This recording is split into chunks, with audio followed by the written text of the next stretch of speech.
तो ओवरऑल ये पैटर्न तो कंफर्म हो चुका है कि ये करेक्शन का ही राइज है, और ये कोई इम्पल्सिव वेव नहीं है, तो यहाँ से ऊपर जाने के ज्यादा चांसेस नहीं है। अब ये ज्यादा चांसेस है कि ये नीचे की ओर ही आएगा। और इसका ओवरऑल करेक्शन अगर हम लोग देखें तो ये ओवरऑल 1 ईयर के आसपास में, 1 से 1.5 साल में ये 18 to 20 थाउजेंड के आसपास तक ये आ सकता है। अब इसको छोटे टाइम फ्रेम में थोड़ा सा एनालाइज कर लेते हैं कि क्या है। तो अब ये करेक्शन जो है करेक्टिव राइज है, तो करेक्टिव राइज है तो ये करेक्शन का पैटर्न है ए बी। अब ए वेव ये कंफर्म हो चुका, अब ये बी वेव जा रहा है, तो बी वेव देखते हैं कहाँ तक जाएगा, उसके बाद फिर सी वेव एक चलेगा। तो उसको देख लेते हैं। 1 आवर के टाइम फ्रेम पे आ जाएंगे। अगर हम लोग इसको देखें कि अगर ये जिगजैग का करेक्शन कर रहा है, तो जिगजैग का करेक्शन कर रहा है तो ये 5 वेव पहले तो नीचे आएगा, फिर 3 वेव ऊपर जाएगा, फिर 5 वेव नीचे आएगा। तो अगर ये 1 2 3 4 5 वेव अगर ये चल चुका है तो ऊपर ये करेक्टिव करेक्शन का राइज है। तो इसको 61% के फिबोनाची के 61% से ऊपर नहीं जाना चाहिए, जो कि 61% इसका आ रहा है 25,150 के आसपास। तो इसके ऊपर जाना नहीं चाहिए। अगर ये इसके ऊपर नहीं जाता है तो फिर ये जिगजैग का करेक्शन है।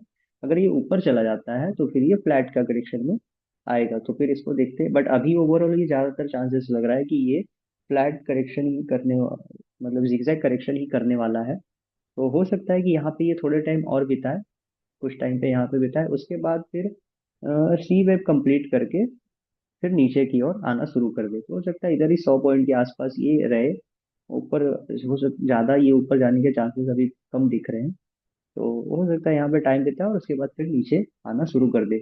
और ये ओवरऑल यही है कि करेक्शन का राइज है, ये कोई इम्पल्सिव वेव नहीं है। यहाँ पे ये ए वेव कंप्लीट हो चुका और बी यहाँ पे कंप्लीट हो चुका, और इसने हाई ब्रेक करके सी वेव भी और सी वेव के फॉर्म में ये ऊपर जा रहा है। तो ज्यादा से ज्यादा इधर ही टाइम बिताए, और अगर इसके ऊपर चला जाता है तो फिर ये सिर्फ जिगजैग करेक्शन में नहीं होगा, बट हाँ वो करेक्शन का ही राइज होगा, ना कि वो कोई इम्पल्सिव वेव नहीं हो जाएगा। तो ओवरऑल हो सकता है कि इधर ही रहे और फिर नीचे आए। बाकी और भी इंडाइसेस को देख लेते हैं कि क्या होने के चांसेस है। अगर फिन निफ्टी को हम लोग देखें तो फिन निफ्टी, बैंक निफ्टी को देख लेते हैं, इंपॉर्टेंट ये। अगर बैंक निफ्टी को देखें तो ये भी जो था, ये करेक्शन जो था जिगजैग के फॉर्म में ही किया था। तो पहले तो इसने ये 5 वेव में ये नीचे आया, 5 3 5 के स्ट्रक्चर में आता है। तो उसके बाद तो पहले तो ये नीचे आया, तो ए बी और सी यहाँ पे इसने कंप्लीट कर दिया। उसके बाद फिर ये एक जो करेक्शन था वो कंप्लीट हो गया जिगजैग का, उसके बाद ये इम्पल्सिव वेव में ऊपर की ओर जा रहा है। तो यहाँ पे इसने किया 1 2 3 4 5, और उसके बाद फिर ए बी और सी, और उसके बाद फिर 1 2 3 4 और 5 वेव यहाँ पे कंप्लीट हुआ। अब ये जीरो बी ट्रेंड लाइन को इसने ब्रेक कर दिया। अब zero by B trend line अगर ब्रेक हो चुका है तो फिर यहाँ से अब 5 वेव चलेगा, तो जिसमें कि इम्पल्सिव वेव, बैंक निफ्टी जो है इम्पल्सिव वेव में है, बट निफ्टी जो है वो करेक्टिव वेव में है। तो बैंक निफ्टी में अगर देखें तो ये फर्स्ट वेव यहाँ पे कंप्लीट हो चुका, फिर सेकेंड वेव यहाँ पे, फिर थर्ड यहाँ, अब फोर्थ इधर ही आसपास। अगर यहाँ पे फोर्थ हो चुका है तो उसके बाद डायरेक्टली इम्पल्सिव जाएगा, या तो अगर बाकी है तो थोड़ा सा और ये नीचे आए। उसके बाद ओवरऑल ये ऑल टाइम हाई को भी ब्रेक कर सकता है बैंक निफ्टी। तो बैंक निफ्टी में चांसेस है कि ये ऑल टाइम हाई को एक बार ब्रेक कर दे, और fifth wave all time high को ब्रेक करके कंप्लीट कर सकता है। उसके बाद फिर ये देखेंगे कि कौन से करेक्शन में ये नीचे आएगा। तो ये रहेगा बैंक निफ्टी के लिए। ओवरऑल बैंक निफ्टी में चांसेस है कि थोड़ा सा इसको ऑल टाइम हाई ये ब्रेक कर सकता है। बट बैंक निफ्टी में सिर्फ H D F C bank चल रहा है, बाकी सब बैंक चल नहीं रहा है। तो ओवरऑल बैंक निफ्टी के स्टॉक्स कुछ खास मतलब इम्पल्सिव वेव में नहीं है, कुछ कुछ सेलेक्टेड ही है। ओवरऑल बैंक के बाकी सारे बैंक को अगर देखें तो वो करेक्शन के फॉर्म में ही है, बट सिर्फ कुछ कुछ बैंक ही ऊपर के फॉर्म में है। तो बैंक निफ्टी ओवरऑल ऊपर जाएगा, सारे स्टॉक्स उसके चले नहीं चले ये कोई जरूरी नहीं है। अगर नेक्स्ट 50 को देखें तो ये भी करेक्शन का राइज है। अगर ये इसके ऊपर जाता है तो फिर ये जिगजैग का करेक्शन नहीं करेगा, फिर देखेंगे क्या चीज कौन से फॉर्म में ही आएगा, फ्लैट का कर सकता है। तो ये भी ठीक है, ये करेक्शन का राइज था, कोई इम्पल्सिव वेव नहीं। ओवरऑल चांसेस है कि ये नीचे ही आएगा। आईटी को देखें तो आईटी का भी लास्ट जो फिफ्थ वेव लगने वाला था वो ओवरऑल कंप्लीट हो चुका है, हो सकता है थोड़ा सा और ऊपर जाए, फिर ओवरऑल ये करेक्शन के फॉर्म में नीचे ये आना शुरू होगा।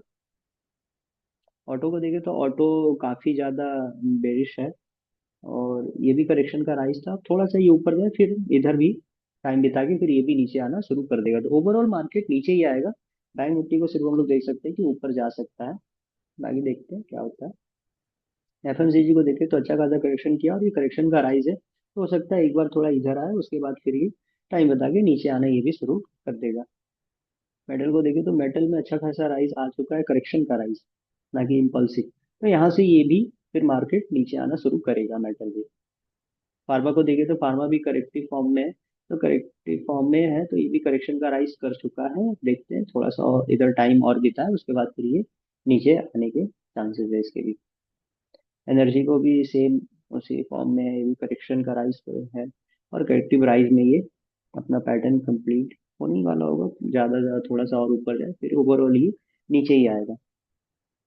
रियलिटी को देखें तो इसका भी करेक्शन का राइज कंप्लीट ओवरऑल हो चुका है, तो ये भी इधर टाइम बिता के कुछ टाइम के बाद नीचे आना शुरू कर देगा।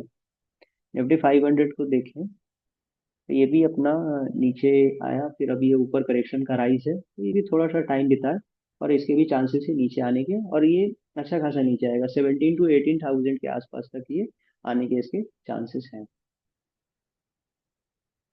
स्मॉल कैप को देखें तो स्मॉल कैप काफी ऊपर जा चुका है, वो भी एकदम वन वे ये गया है, डायरेक्टली ऊपर गया है। तो स्मॉल कैप को देख के ऐसा नहीं कह सकते कि ये इम्पल्सिव वेव को स्टार्ट हो चुका है, क्योंकि स्मॉल कैप में भी अगर जाके देखें तो सारे स्टॉक्स चल नहीं रहे। ओवरऑल जो स्टॉक्स हैं उसमें से 10-12 स्टॉक्स ही चल रहे हैं सिलेक्टेड, बाकी सारे तो चल नहीं रहे। तो इसका मतलब ये थोड़ी ना है कि ये इम्पल्सिव मूव हो गया, और सारे चलते तो कोई बात भी था। तो सारे तो चल नहीं रहे हैं, तो देखते हैं इसमें क्या होता है, बट ओवरऑल ये झटका दे सकता है। हो सकता है आने वाले टाइम में ये 3-4 कैंडल एक ही कैंडल में खत्म कर दे, एक ही रेड कैंडल बना के सीधा इधर आ जाए, तो ये कभी भी झटका दे सकता है। स्मॉल कैप को देख के ऐसा ही नहीं कह सकते कि ये इम्पल्सिव मूव है, तो हो सकता है ये कभी भी प्रॉब्लम क्रिएट करे। इंफ्रास्ट्रक्चर को देखे तो ये भी करेक्शन का राइज था, तो ओवरऑल इधर ही टाइम बिता के नीचे आ सकता है ये भी।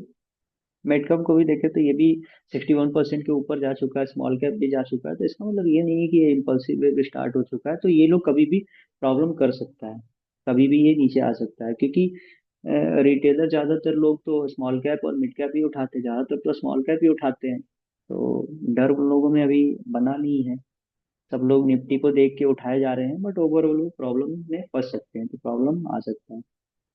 ऑयल एंड गैस को देखे तो ये भी करेक्शन का राइज यहाँ तक आ चुका है, तो ओवरऑल इधर थोड़ा सा टाइम बिता के फिर ये भी नीचे आना शुरू कर सकता है।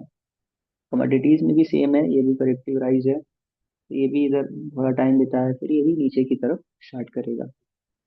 निफ्टी 100 को भी देखे तो ये भी सेम पैटर्न, करेक्शन का पैटर्न है, ऊपर गया है, यहाँ पे टाइम बिताएगा, फिर ये भी नीचे आना शुरू कर देगा। बाकी ठीक है, निफ्टी को ध्यान में रखना है। ओवरऑल मार्केट 1 से 1.5 साल के करेक्शन में जा चुका है, मतलब जाएगा ओवरऑल, ये मार्केट गिरेगा, और यहाँ तक जो अगर ये आएगा तो ऐसा थोड़ी ना है कि मतलब तुरंत नहीं आएगा। 1 से 1.5 साल मार्केट को गिरना है, तो गिर के ये 18,000 19,000 इधर तक ये आ सकता है, इधर तक के आने के चांसेस है, क्योंकि ये यहाँ तक के करेक्शन करने आएगा। ठीक है, वीकली पे देखना है। तो यहाँ